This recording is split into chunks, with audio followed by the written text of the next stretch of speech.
Hi friends, আপনারা দেখছেন রুবিটেক YouTube channel আর আমি আপনাদের সঙ্গে ইসাক। আজকে দেখাবো কিভাবে ফটোশপ ছাড়াই কেবলমাত্র মোবাইল দিয়ে তোলা ছবিকে পাসপোর্ট সাইজ ছবিতে রূপান্তরিত করে প্রিন্ট করবেন। তাহলে শুরু করা যাক।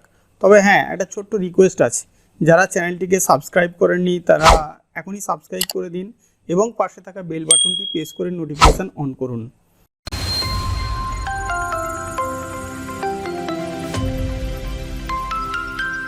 প্রথমে আমরা এমএস ওয়ার্ডের একটা ব্ল্যাঙ্ক ডকুমেন্ট নেব। ব্ল্যাঙ্ক ডকুমেন্ট নেওয়ার পরে এই ডকুমেন্টটাকে আমরা সেট করে নেব। যত সংখ্যক আমরা ফটো বার করতে চাই সেই অনুযায়ী আমরা পেজটা সেট করব। সেই জন্য আমরা প্রথমে চলে যাব লেআউটে যাওয়ার পরে আমরা মার্জিনটাকে ঠিক করে নেব। সেই জন্য মার্জিনে ক্লিক করলাম, এরপরে ন্যারো মার্জিন সিলেক্ট করা হলো। এবারে পেজটা সেট আপ করার জন্য সাইজে ক্লিক করা হলো।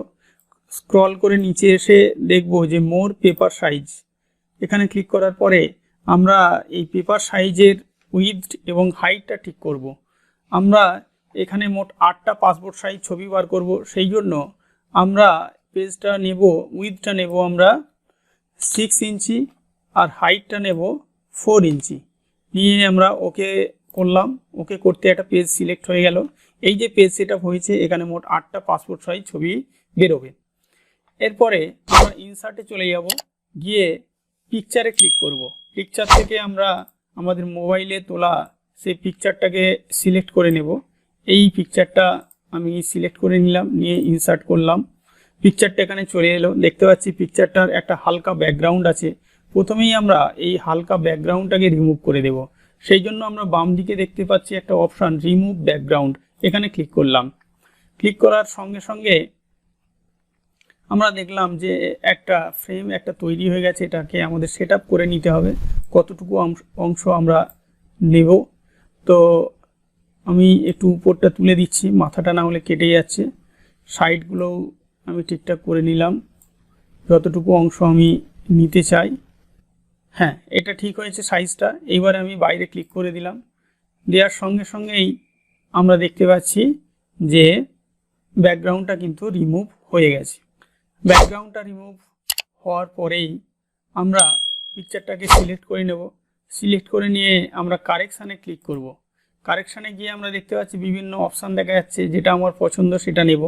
তো আমি এখানে এইটা সিলেক্ট করলাম, শার্পেন 50%। এটা সিলেক্ট করার পরে আমরা দেখতে পাচ্ছি ছবিটা বেশ খুব সুন্দর হয়েছে দেখাচ্ছে। এরপরে আমরা যেটা করব, যে পিকচারটা সিলেক্ট অবস্থায় আমরা র্যাপ টেক্সটে ক্লিক করব। এখানে ক্লিক করে আমরা সিলেক্ট করব ইন ফন্ট অফ টেক্সট, এটাকে ক্লিক করে দিলাম। দেওয়ার সঙ্গে সঙ্গেই আমরা দেখলাম পিকচারটাকে আমরা সহজেই এদিক ওদিক আমরা মুভ করতে পারছি। যাই হোক, এখন যেটা করতে হবে, এই পিকচারটার চারপাশে সাদা অংশগুলো আছে, এটাকে ক্রপ করে নিতে হবে। ক্রপ করার জন্য আমরা এটা সিলেক্ট করলাম। সিলেক্ট করার পরে আমরা এখানে দেখছি যে ডান দিকে একটা ক্রপ অপশান আছে, আমরা ক্রপে ক্লিক করলাম। সঙ্গে সঙ্গে চারপাশে কয়েকটি নব তৈরি হয়ে গেছে। এই নবগুলোকে টেনে আমরা ছোট করে নেব, নিলেই আমাদের পিকচারটা ক্রপ হয়ে যাবে। যেমন যতটা অংশ আমরা রাখতে চাই ঠিক ততটা অংশ আমরা নেব। ঠিক আছে, এই সাইজটা অ্যাপ্রোপ্রিয়েট আছে। এবার আমি বাইরে ক্লিক করব। ক্লিক করলে আমরা দেখলাম যে এটা কিন্তু ক্রপ হয়ে গেছে। ক্রপ হয়ে যাওয়ার পরে এখন যেহেতু আমরা পাসপোর্ট সাইজ ছবি বার করব, সেই জন্য এই পাসপোর্ট সাইজ ছবির মাপটা আমাদের ঠিক করে নিতে হবে। সেই জন্য এটা ক্লিক করলাম। এবার ডান দিকে এর হাইট আর উইথটা আমরা দিয়ে দেব। তো পাসপোর্ট সাইজের আমরা মাপটা জানি, আমাদের হাইটটা দিতে হবে 1.77 আর উইথটা দিতে হবে 1.37 দিয়ে আমরা এন্টার মেরে দিলাম। দিতেই পেজ সেট আপটা হয়ে গেল। পেজ সেট আপটা হয়ে যাওয়ার পরে এখন আমরা এটাকে সুন্দর একটা ব্যাকগ্রাউন্ড দেব। এর ব্যাকগ্রাউন্ড এখন নেই, হালকা একটা ব্যাকগ্রাউন্ড দিতে চাই। ব্যাকগ্রাউন্ড দেওয়ার জন্য আমরা চলে যাব হোম পেজে চলে যাব, না আমরা ইনসার্টে যাব। ইনসার্টে গিয়ে আমরা শেপ একটা নিয়ে নেব।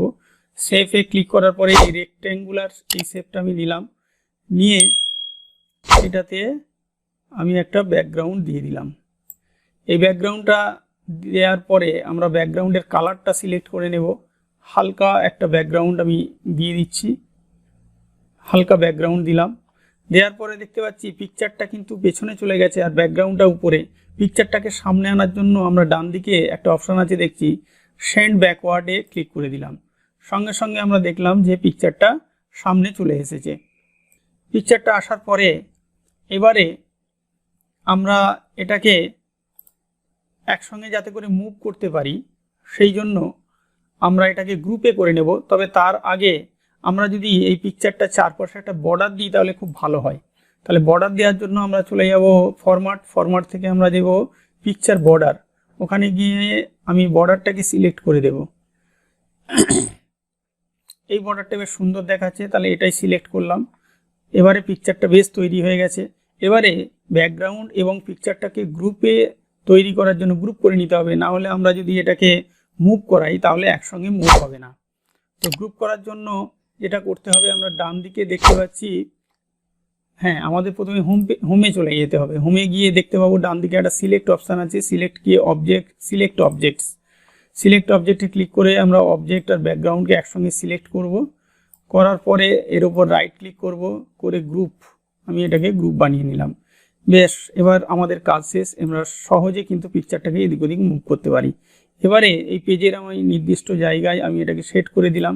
সেট করে দেওয়ার পরে কপি করার জন্য শিফট এবং কন্ট্রোল একসঙ্গে চেপে আমি এটাকে ড্র্যাগ করলাম। ড্র্যাগ করলেই দেখতে পাচ্ছ কপি হয়ে যাচ্ছে।